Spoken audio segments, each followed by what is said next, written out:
Thank you, Matt. Madam Toastmaster, fellow Toastmasters, and guests. Growing up, I didn't have a lot of friends.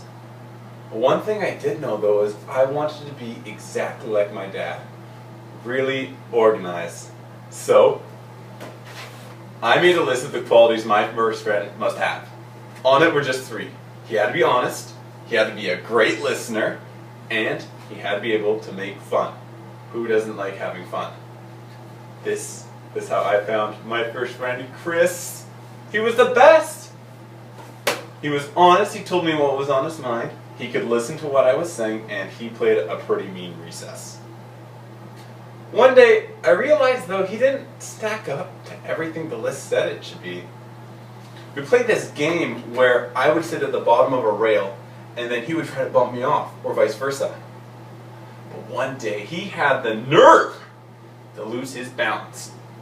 He comes sliding down the rail, loses his balance, put his hand on my chest, and pushes me backwards to save himself. I hit my head and get a concussion. So I stand up, feeling fine at the time, and Chris asks me if I'm okay. I'm like, yes, I am okay. And then he says to me,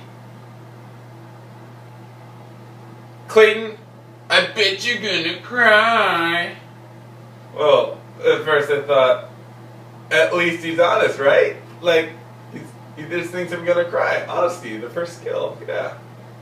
Well, I tell him, no, I'm not gonna cry.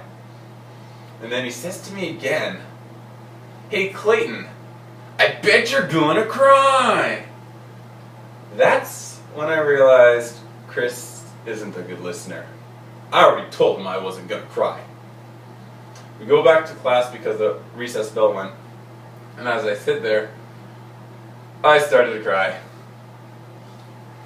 I started to cry. I put my hand up and asked the teacher if I could leave because my vision started to go. I hit my head so hard. As I was leaving, Chris says to me, hey Clayton, I told you were gonna cry. Then I realized Chris was making fun of me, not with me. So, I don't think Friendless 1.0 made the cut. But, I made Friendless 2.0. Totally revised, the next coolest thing since sliced bread.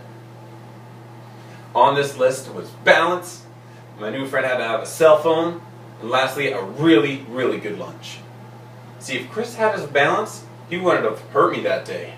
And, if he had at least had a cell phone, he could have called 911, which I would have appreciated. Lastly, if he had a good lunch, he could have given it to me and apologized. I would have accepted that. This is how I found my friend Josh. Josh was an athlete. He took me snowboarding.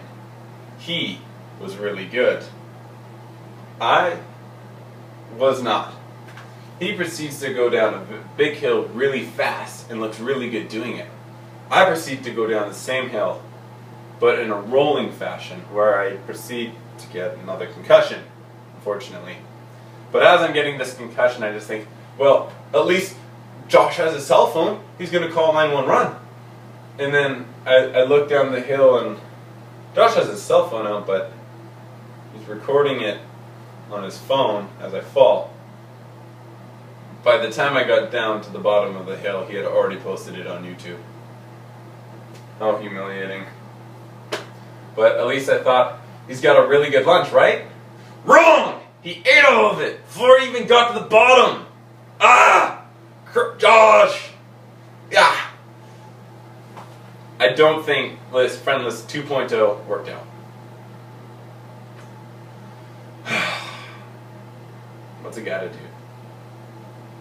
Make a third list, that is. And this is my newest list. It's got on here, my new friend's got to be really outgoing, encourage me to try new things, and be really popular. I was going to be the cool kid. This is how I met my friend Brandon. He was really popular. He had lots of friends. He tried to get me to try new things. The newest thing he got me to try to do was enter a longboard race. All of his friends were there watching. Enter a longboard race, pause. This was my chance to be popular. All of his friends were there, watching. As I go down the hill, I quickly realized Brendan never actually taught me to longboard. He just said I should try it. I fall off my board and go crack right into a hay bale. This is where I received yet